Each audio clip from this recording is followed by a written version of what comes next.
I noticed this star up there all by itself. It's either a star or a satellite somebody threw up there. Anyway,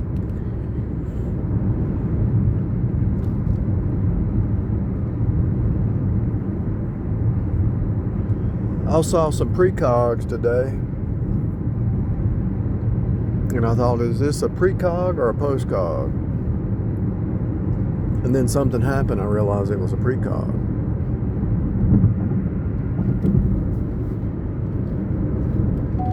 Now, the precogs and the postcogs are really the same thing, because there's nothing new under the sun, and every moment is the same, and everything is a repeat.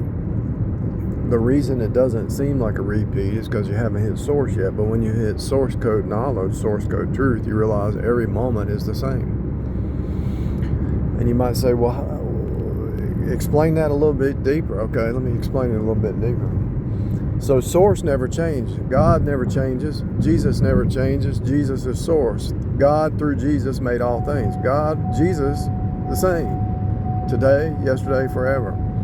So source never changes. So what changes?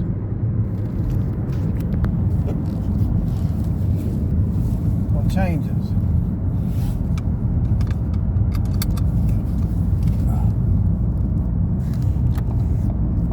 What changes? I had a little traffic situation here. I had to adjust my... What changes is us. Now I know this is hard to see without the code, but once you see the code, you can see it. So here's what's happening. It's like you're on a DVD disc and it's turning. And as it turns, it's bringing you back to the center point, to center you, to equalize you, to get you in equilibrium. So as you start out on the outside of the DVD disc, you're spinning. You don't know where you're at. You don't know what you're doing. Then you get saved, right? And then God starts to change you and move you towards the center. And the center is the stability, because as you're on the outside, you're being tossed to and fro by every wind of doctrine, right? So as you get more truth, you move towards the center point. Imagine a disc like this. Imagine a disc, and you're on the outside, and it's turning. And as it turns, as the world turns, you're moving. Those who are not saved, they stay out here. They almost fly off the disc. You know, they fly by the seat of their pants. They're kind of going crazy. But as you're saved, after you get saved, you move towards the center. So this is spinning, but you're not spinning anymore. See, the way that the narcissist or the Jezebel or the Delilah messes with you is they spin you. They do a spin game on you. And they want to spin you out of control, right? But once you hit center, you're stable. And you can look out from that center point and see all the craziness going on around you, right? You're just observing it. You're thinking, I mean, really, if you really pay attention to the news lately, which I try not to, but some things just come on your phone, you can't help but see it. Whether it's the stock market, whether it's the war, whether it's the housing market. I mean, I could list like 20 things. They're trying to spin you. They're trying to spin you out of control. They're trying to spin your mind and bring your equilibrium and unstabilize you. They're trying to take away your stability is pretty much what it comes down to. Because stable is able, S-T, able. So when you're stable, you're able. When you're unstable, you're not. You're like tossed to and fro like on the ocean. You're like out there in the waves, you know. So the reason for the news and the media and the craziness and the attacks and the pandemic and all that is to try to take away your equilibrium. They're all working together. All these nations work. It's all act. It's an act. It's not even real. See, when people start to wake up to the simulation, they have to create more drama and fear so that you don't see the simulation. I don't care who it is. Russia, China, Japan, They're all connected. Now, you know they're all connected. You know they're all connected because they all have a flag. Number one, they all have a flag. Number two, there's an internet cable running underground to each nation, high-speed internet, to China, to Russia. They're all talking through the internet. There's an internet cable connecting them all. They're all connected.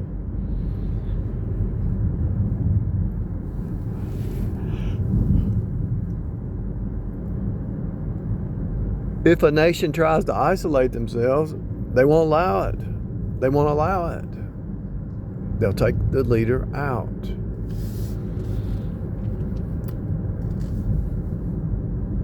It's all show. It's all show.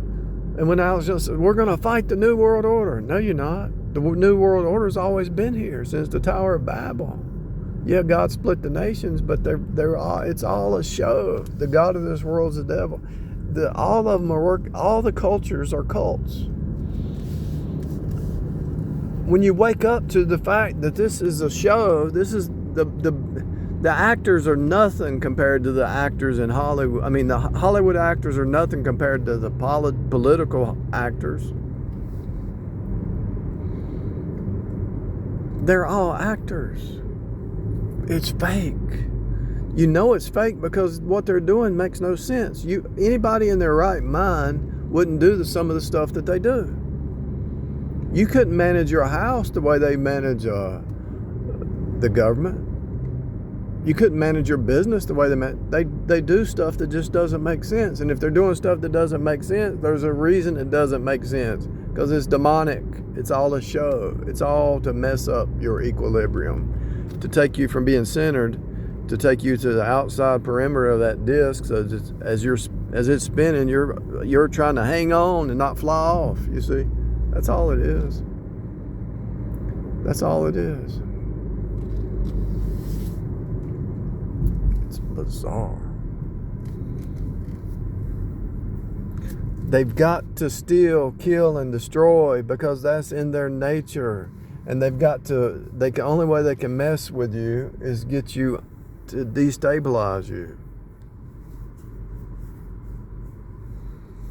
I don't know if I said it before he said it, but I heard Zeph Daniel say, he said, the only reason you got a job is because they can mess with you. Exactly. All the big corporations, they're all tied in. They're all connected. The only reason you have any kind of semblance of normality is because they're trying to mess with you. They're trying to turn you into an agent. They know that you are different, okay? And so the Babylonian hive mind, they all talk the same language. And then when they come around you, you don't talk the same language as them. And they know it.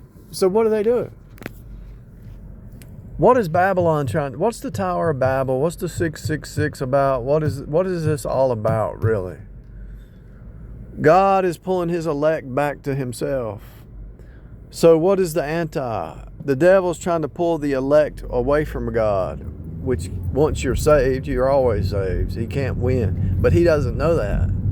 This is why the religious crowd thinks they want to mess with you so you lose your salvation. You can't lose your salvation, but they believe you can. So what's Babylon doing? The Babylonian system is trying to pull you away from God. Even if you can't lose your salvation, even if they knew that, which they don't, they want to cause you to curse yourself. They want to cause you to reject God or to deny God or kill yourself or whatever. And so what they're trying to do is pull you into a Babylonian mindset because they want to pull everybody into the hive mind. Oh yeah, they're telling you on the Star Trek series. Star Trek series. You got the Borg hive. What does the Borg say? Resistance is futile.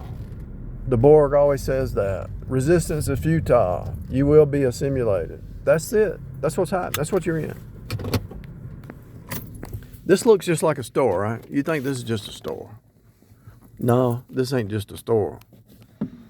If you look at the code, if you look at the 666 code of the Circle K, the Antichrist code, Circle K. Remember I was talking about the circle, the DVD. It's all the circle of life or whatever. So K is worship.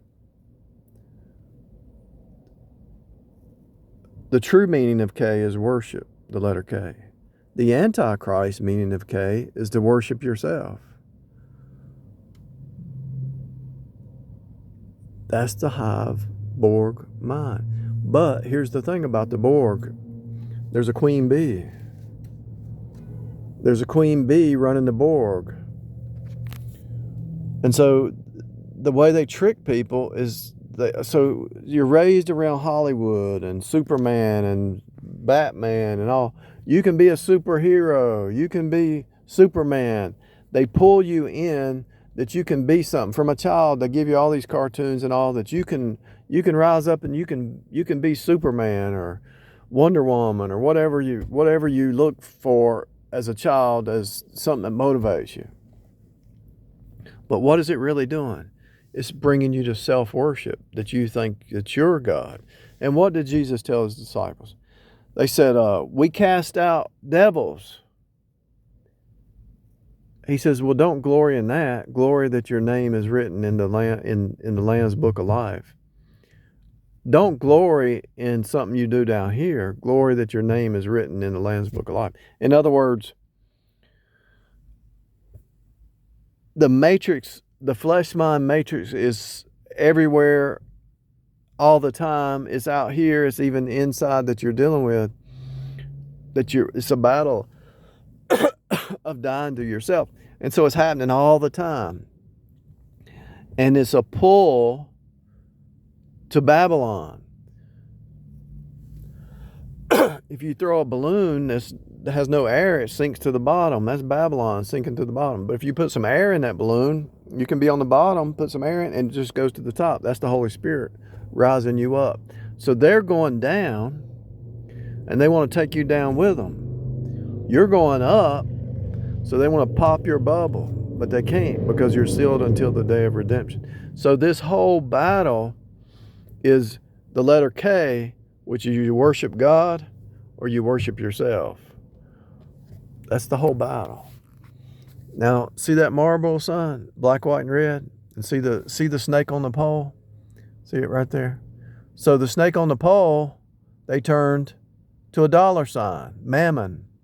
So the true code is the snake on the pole. Jesus went to the cross. But the Antichrist code is mammon, money.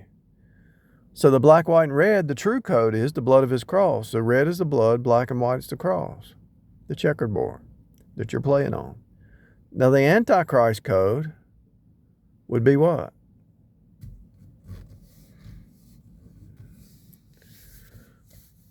That you become a human sacrifice for Mother Earth, for the creation. This is why if you can get source code, this is why you understand why Jeff Bezos, the head of Amazon, says, well, all humans will be working in space. You're going to be working in space. Why? They want to secure Mother Earth.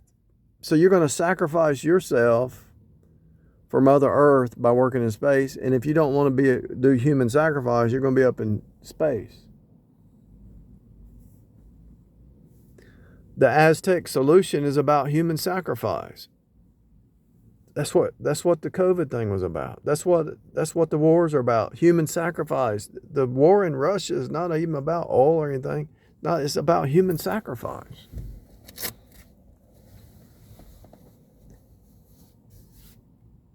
Then they got everybody. Look, that woman can't even hardly walk. She's going there to get some more beer. And this guy here. He looks like he's 60 years old. And she looks like she's like 60, 65. And they're still just looking for something to drink. She can't even walk. All they're worried about is drinking. The system is the devil has fooled so many people. It's so many layers on the onion that most people will never see it. I spent my whole life looking for the truth. And for God to God revealed it to me, and it's such a blessing to look at that ice box and actually see the code right there. See it? It says ICE, ice.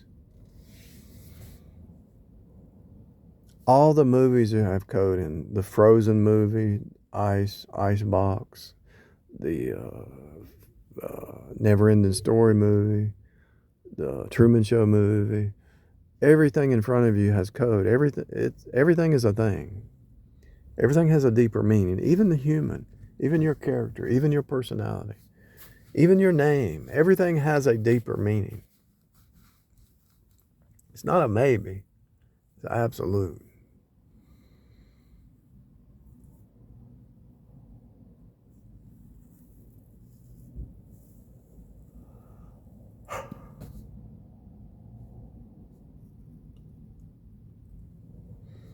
If I go in this store and I look up the ceiling, I'm going to see red at the top. Why? And I tested this. The reason is because everything's covered by the blood. Moon mints blood. The moon is going around the earth. Represents the blood. The 28-day cycle of the moon is the 28-day cycle of the female. It represents the blood. Why is the moon going around the earth 28 days? Because it's a type and shadow of God is using this cycle, Mother Earth system to birth in sons of God. It's a birthing process. It's a spiritual birthing process. Everything in front of you is spirit. Everything's a derivative from Jesus, the Logos. But you see it as a 3D object, but it's actually a 5D source truth. You see this steering wheel as a 3D object, but it's actually a 5D source truth. Let me say it again. You see this bottle as a 3D object, but it's actually a 5D object lesson of source truth. And when you break it down deep enough, you'll see that the same truth is encoded in this bottle as this steering wheel, as that ice box, as that store, as that door, as those trash cans. The same truth is encoded everywhere. Notice the plastic bag in that trash can.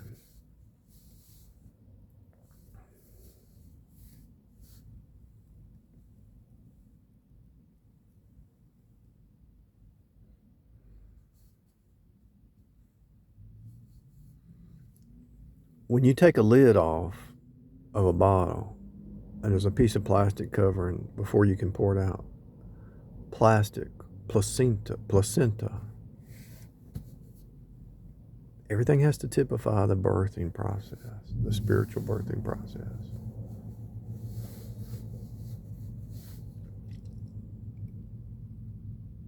This place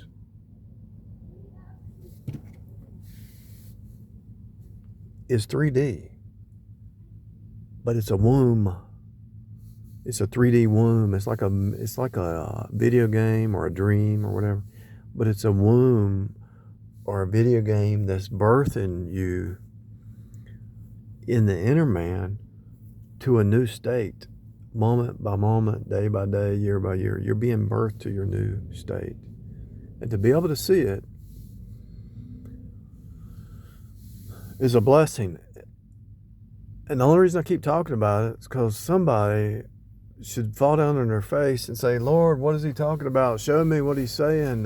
Show me the code. If it's real, show it to me. If it's not, what is he talking about? Because if you can see the code that's hidden in plain view, like I say, the letter K is worship. The letter A is blood. The 569. 5 is E, spirit. 6 is man's number. 9 is the letter I, goes back to Jesus. I mean, look at that. A pack of cigarettes, $6.78 for a pack of cigarettes. Now imagine if you kicked that habit, how much money you would save. Instead of spending the $6.78 on a pack every day or whatever, however many days it takes to smoke one. You could actually go out here and roll your own cigarette, probably with grass. But imagine if you put that 678 in an investment every day. In a year, you'd be able to retire probably.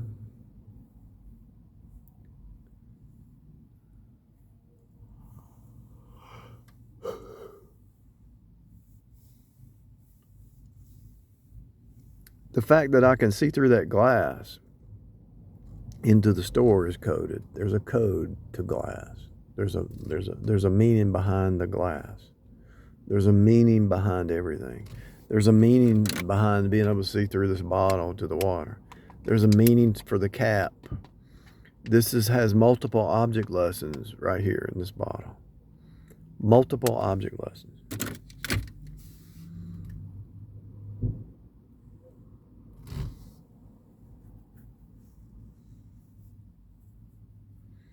It took me 7 years to actually try to get back to when you see past 3D and you see 5D, it took me like 7 years to come back to normalcy, which I still don't want to come back. I still don't want to be here.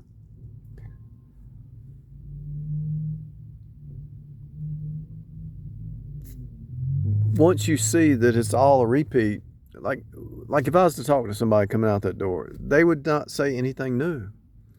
It would be the same old stuff. As soon as I walk to that door and they say, hey, how are you? And they say something, I've already heard it 1,000 million times. You have too. And there's nothing new down here. This is why people have midlife crises. Because they wake up and say, oh, I've done this before. And if you ask somebody, say, do you feel like you've done this before? They'll say, yeah. And I'll say, you know why? And they say, why? I say, because you have 1,000 times. And if you're not growing in the inside, you're going to become an alcoholic or a drug addict or something, because you're not going to be able to deal with it. But if you're growing in the inner man, you can make it through this. But most people never do introspection. Most people never renew their mind. Most people don't seek and knock and ask. Let's say some pastor graduated seminary and he thinks he's arrived. Even him, if he's not still reading that word and asking and knocking and looking for deeper truth, he's going to end up the same way, drunk, drinking, and doing whatever. He's going to end up just like anybody else, and he could be the pastor. Why? Because you can't live in this place but so long before everything starts repeating. And if you've seen it 1,000 times, it's old. And so in order to not get bored with this place, because eventually the saints are going to live 1,000 years. So in order not to get bored with this place, it's got to be an inner growth, something on the inside. The outside don't matter. The inside is what matters. And so you're going to have to start growing on the inside. The outside's easy. What's hard is renewing the inside. That's what's hard.